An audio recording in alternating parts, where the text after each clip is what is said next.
Kommentarligi. Keyinroq kelaman, hali komment qizimabdi.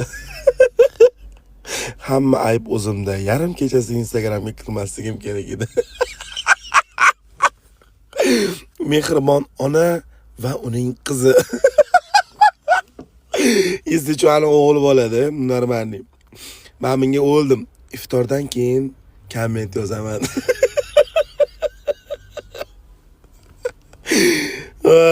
Mana gifga chidab bo'lmaydi.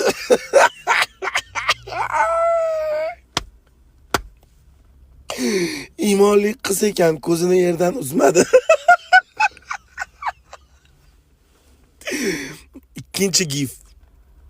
Ana. Baxt oddiylikda. Bunaqa narsa ko'rsa itimiz jivirlab sizlarni ko'rib kulishdan to'xtolmayapmiz.